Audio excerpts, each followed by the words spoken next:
Selamat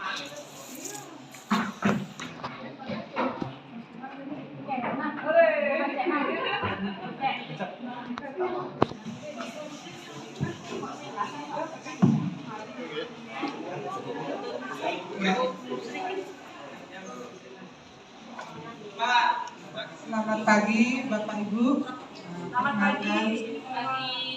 Perkenalkan saya Guru Yang Dani. Di mana dalam kesempatan ini saya ingin memaparkan mengapa kurikulum harus berubah. Sebelum kita pemaparannya, mari kita mengaturkan panganjal umat. Om Swastiastu. Baik. Nah, mengapa kurikulum itu harus berubah? Nah, sebelumnya apa itu kurikulum?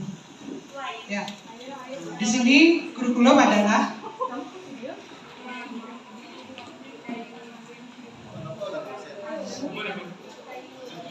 menurut undang-undang Diknas nomor 20 tahun 2003, kurikulum adalah seperangkat rencana dan pengaturan mengenai tujuan, isi, dan bahan pelajaran serta cara yang digunakan sebagai pedoman penyelenggaraan kegiatan pembelajaran untuk mencapai tujuan pendidikan tertentu.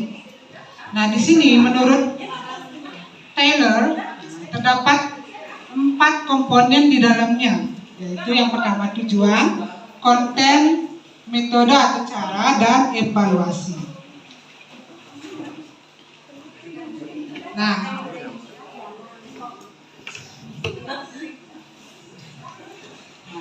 Nah, di sini yang mempunyai peran, fungsi dan peran dari kurikulum adalah berperan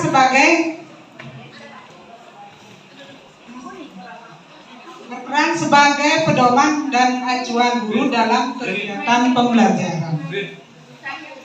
Next.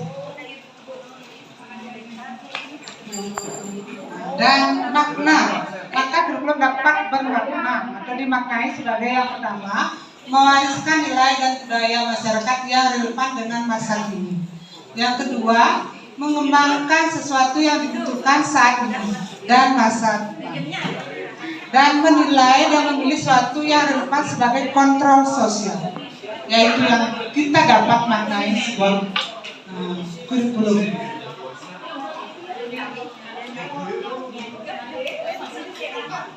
Di mana di sini kurikulum mempunyai fungsi untuk kita sebagai guru, yaitu untuk memahami proses belajar murid.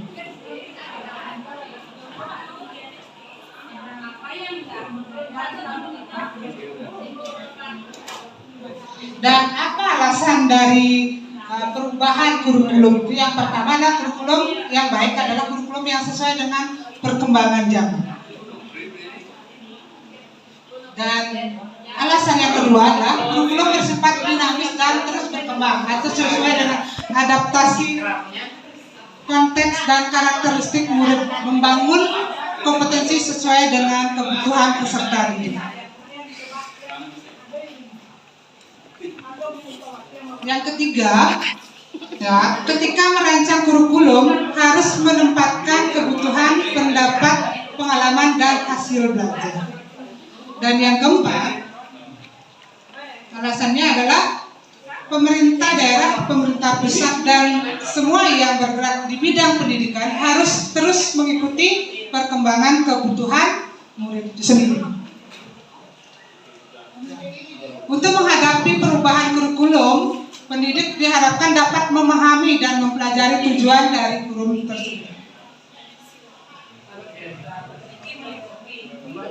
Pendidik harus terus belajar, memfasilitasi pembelajaran sesuai dengan perkembangan dan kebutuhan murid agar tujuan pendidikan dapat tercapai dan dapat terwujud sebagai student well-being.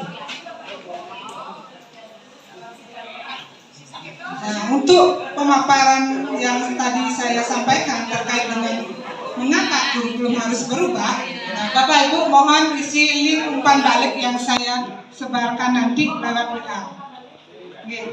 Untuk itu sekian dari saya terkait dengan paparan mengapa kurikulum itu harus berubah. Saya tutup dengan Prama Santi. Om Santi Santi Santi.